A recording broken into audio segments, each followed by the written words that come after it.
السلام عليكم ورحمة الله. الشخصية الانطوائية هي شخصية تميل عادة للهدوء والتفكير العميق والانعزال عن الآخرين، وتحاول قدر الإمكان الابتعاد عن التواجد تحت الأضواء وألا تكون محط الاهتمام. على الرغم من أن الانطوائيين يشكلون حوالي 25 إلى 40% من الناس، فلا يزال هناك العديد من المفاهيم الخاطئة حول هذا النوع من الشخصية، ويمثل الانبساط أو الانفتاح الطرف الآخر من مقياس الانطواء. علم النفس أظهر أيضا أن معظم الناس يظهرون درجات مختلفة من الانبساط والانطواء، بحيث يكونون مزيجا من الصفتين، ويمكن أن نطلق عليها الشخصية الشبه الانطوائية. وقد يختلف مقدار انطوائية الشخص مع الوقت والظروف التي يمر بها في الحياة، فقد يصبح أكثر أو أقل انطوائية مع الزمن. يميل الانطوائيون إلى أن يكونوا أكثر هدوءا وتحفظا، على عكس المنفتحين الذين يحصلون على طاقتهم من التفاعل الاجتماعي.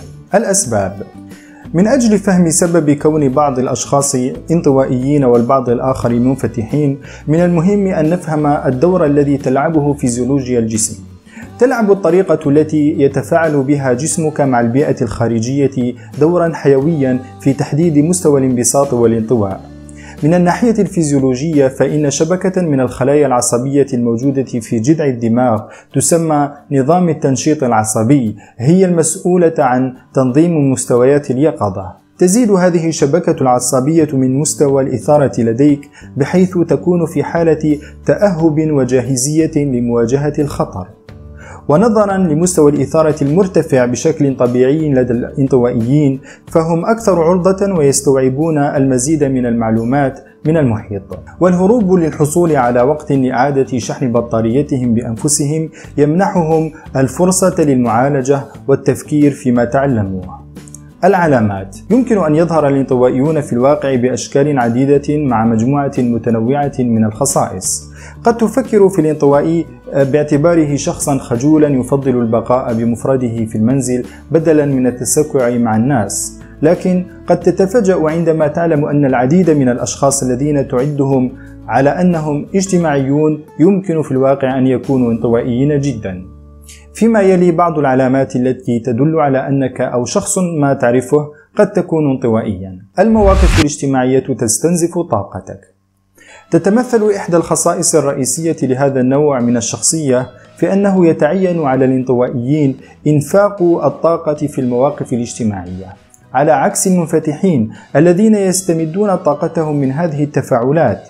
هذا لا يعني أن جميع الانطوائيين يتجنبون الأحداث الاجتماعية تماما، حيث يستمتع العديد من الانطوائيين بقضاء الوقت مع الآخرين.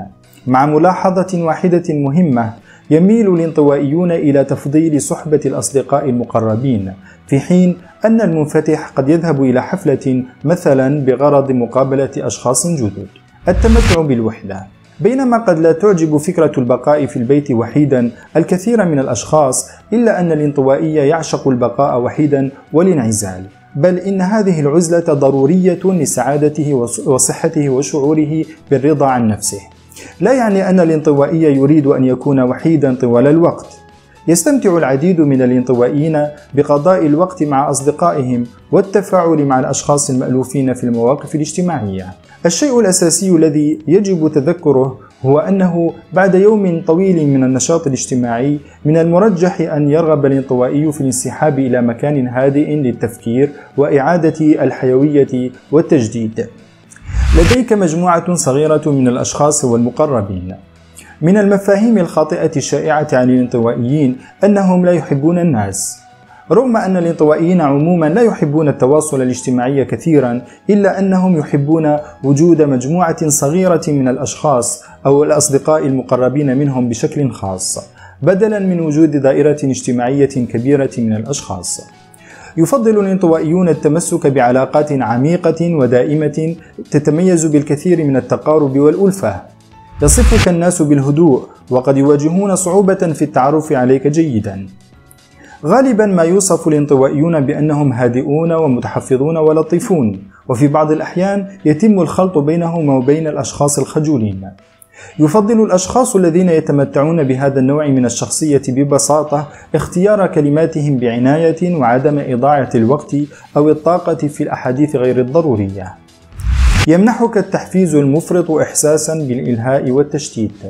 عندما يضطر الانطوائيون إلى قضاء بعض الوقت في أنشطة أو بيئات مزدحمة للغاية، فقد ينتهي بهم الأمر بالشعور بالتشتت والارتباك. من ناحية أخرى، يميل المنفتحون إلى الازدهار في المواقف التي يكون فيها الكثير من النشاط وفرصة صغيرة للشعور بالملل. الوعي الذاتي العالي. نظرا لأن الانطوائيين يميلون إلى الانسحاب، فإنهم يقضون أيضا الكثير من الوقت في فحص تجاربهم الداخلية. يقضي الانطوائيون الكثير من الوقت في تعلم المزيد عن أنفسهم. يتضمن ذلك استكشاف الهوايات التي يستمتعون بها والتأمل في حياتهم وقراءة الكتب التي تستكشف الموضوعات التي تهمهم. تحب التعلم من خلال الملاحظة. بينما يفضل المنفتحون الخروج والتعلم من خلال الخبرة العملية عن طريق التجربة والخطأ، يفضل الانطوائيون عموما التعلم من خلال الملاحظة. يحب الانطوائيون مشاهدة الآخرين وهم يؤدون مهمة ما بشكل متكرر حتى يشعرون أنهم يستطيعون تكرار الإجراءات بأنفسهم. عندما يتعلم الانطوائيون من التجربة الشخصية، فإنهم يفضلون التدرب في مكان خاص حيث يمكنهم تطوير مهاراتهم وقدراتهم دون الاضطرار إلى الأداء أمام الجمهور. تنجذب إلى الوظائف الأكثر استقلالية.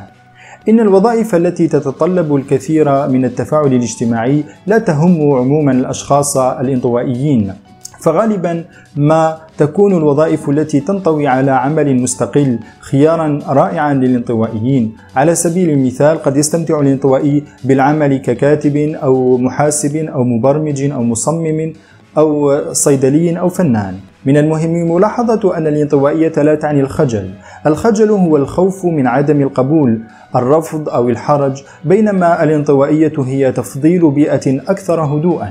الخجل هو شعور مؤلم ومزعج، بينما الانطوائية ليست كذلك.